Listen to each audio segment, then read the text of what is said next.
글의 끝 부분에서 언급했듯이 한국 정부는 다케시마를 예로부터 한국의 영토라고 주장하며 이를 전제로 독자적인 주장을 하고 있습니다.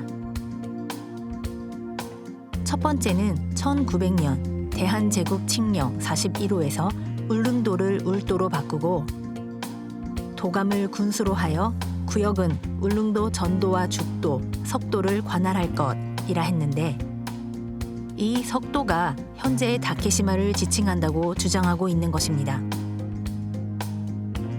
그러나 이 석도가 다케시마라고 단정할 수 있는 명확한 근거는 제시하지 않았습니다. 또한 이 칙령의 제한 이유를 적은 청의서에는 해당 섬 지방이 세로 약 34km, 가로 약 21km라고 나옵니다. 다케시마는 울릉도에서 90km 가까이 떨어져 있어 이 범위에 들어가지 않습니다. 두 번째 주장은 나카이 요자부로가 다케시마 대여를 청원했던 당시 나카이가 다케시마를 조선 영토로 생각했었다는 것입니다. 이는 오쿠하라 해키운의 다케시마 및 울릉도라는 책 등에 나카이가 처음에는 다케시마를 조선 영토로 생각했었다고 적혀 있어 그것이 근거가 되었습니다. 나카이가 그렇게 생각했던 이유는 해도였습니다. 그러나 해도는 선박이 안전하게 항해할 수 있도록 작성된 것으로 대상 지역에 있는 섬과 해안선, 수심 등의 정보를 담은 지도일 뿐 대상 지역이 어느 나라의 영토에 속하는지를 표시하는 것이 아닙니다. 나카이는 처음에 해도를 보고 오해했던 것입니다. 이 오해는 나카이가 상경의 일본 정부 당국자, 특히 해도 발행장인 해군 수로부장과의 면담을 통해 해소되었습니다. 또 한국 정부는 일본이 러시아와의 전쟁 중에 다케시마를 빼앗아 일본 영토에 편입하려 했다고 주장하고 있습니다. 이 주장은 나카이가 다케시마의 대여에 대해 외무성의 야마자 정무국장에게 설명했을 때 야마자 국장이 다케시마에 막루를 만들어 무선이나 해저 전신을 설치하면 적함을 감시하기에 좋을 것이라고 답했다고 하는 것 등이 근거가 된 것 같습니다. 그러나 1904년 11월 해군 조사에서 다케시마는 용이하게 막루를 설치할 수 있는 가능성이 없다는 보고가 있었습니다.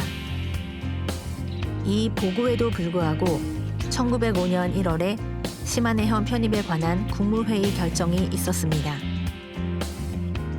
최종적으로는 5월 말의 일본의 해전 후인 6월에 막루 건설이 결정되었으나 편입 목적이 막루 건설에 있었다면 신속하게 건설되었을 것입니다. 이를 고려하면 다케시마의 시마네현 편입 조치 목적이 막루 건설에 있었다고는 생각할 수 없습니다. 또 가령 편입 목적에 막루 건설 등 강치잡이 관리 외의 목적이 있었다고 해도 한국 영토가 된 적이 없는 다케시마에 대한 근대 국제법에 따라 취해진 조치의 유효성에 영향을 미치는 것은 아닙니다.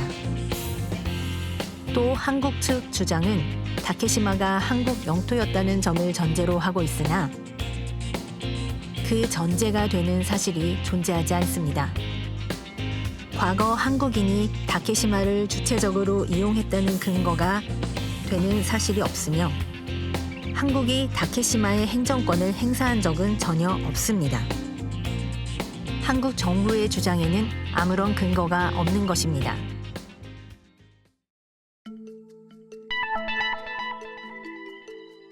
어떠셨는지요? 파트 1에서 본 것처럼 1905년에 다케시마가 시마네현에 편입된 것은 한국 영토를 빼앗은 것이 아닙니다.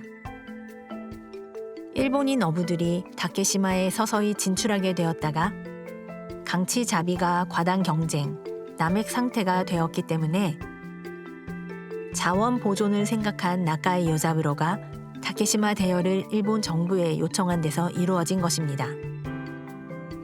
이에 대해 한국은 다케시마 영유권과는 관계없는 사항을 제시하며 한국 영토인 것처럼 주장하고 있습니다. 일본 정부는 다케시마가 일본인에 의해 실제로 이용됐었다는 사실을 바탕으로 1905년 1월 시마네현 편입을 결정했고 이후 다른 나라로부터 항의를 받는 일 없이 다케시마에 대한 행정권 등을 평온하게 계속적으로 행사했습니다. 2차 세계대전 후에도 다케시마는 1951년 9월 샌프란시스코 평화조약으로 일본 영토로서의 지위에 변동이 없다는 것이 확정되었습니다. 하지만 1954년에 한국이 불법 점거를 하여 현재에 이르고 있습니다.